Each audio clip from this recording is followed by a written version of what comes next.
কে দাদা ভালো আছেন তো? আছি ভালো। কোথা থেকে আসছেন? আমি গ্রামে গেছিলাম।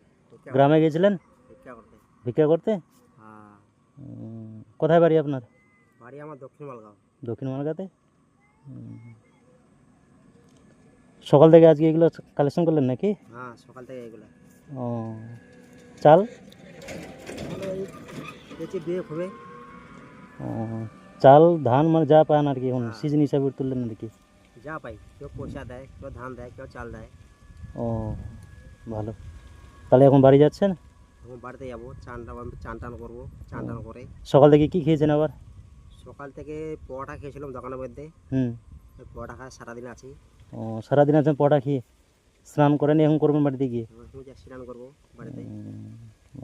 কতদিন ধরে এই অবস্থা আপনার? প্রায় 15-16 বছর হয়ে যাচ্ছে। 15-16 বছর ধরে? বিয়ে করছেন আবার? বিয়ে করছি। ছেলে মেয়ে কয়জন আবার? মেয়ে একটা, দুটা ছেলে। মেয়ে একটা, ছেলে দুটা। ছেলে মেয়ে মানে কত বড় হয়েছে? একটা 18 বছর চলছে, একটা 15 বছর।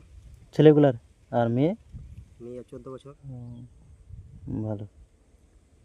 ছেলে মেয়েগুলো পড়াশোনা স্কুলে ভর্তি করাছেন কি? হ্যাঁ, পড়াচ্ছি। ও, বড় ছেলেটা আমার ওই কলেজে পড়ছে এবার। বড় ছেলে কলেজে পড়ছে। আর মেয়েটা? মেয়েটা বিভিন্ন স্কুলে এবার 9-এ ভর্তি হবে। ও, 9-এ ভর্তি হবে। ও, আচ্ছা। এইভাবেই সংসার চলে আর কি? ছেলে মেয়েগুলোকে মানে এভাবেই সংসারে চালান এবং ছেলে মেয়েদেরকে পড়াশোনাও করান? হ্যাঁ হ্যাঁ, বাহ, এইভাবেই খুব চলি, ভালো। এইভাবেই খাই। এভাবেই চলেন আর কি? ছেলে মেয়ে মানে বড় ছেলেটা কলেজে পড়ে, হ্যাঁ। আর মেজো ছেলে, ছোট ছেলে আমার ছেলেটা মাদ্রাসা পড়ে। মাদ্রাসায়, আর মেয়েটা ক্লাস 9-এ। হ্যাঁ। ও, এইভাবেই সংসার চলে আর কি? হ্যাঁ, এইভাবেই সংসার চলে। গ্রামে মানুষ দেখে আবার সাহায্য করে? হ্যাঁ, সাহায্য করে।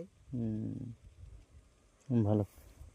সকাল থেকে তাহলে আজকে মানে এগুলো কালেকশন, এক বস্তা ধান কালেকশন করছেন নাকি? হ্যাঁ হ্যাঁ। ও, ভালো। তো খাওয়া দাওয়া তাহলে পরোটা খেয়েছেন সকালে? সকালে পরোটা খেয়েছিলাম মালগায় দোকানের মধ্যে। আচ্ছা, ঠিক আছে তাহলে এটা রাখেন। আচ্ছা, ঠিক আছে।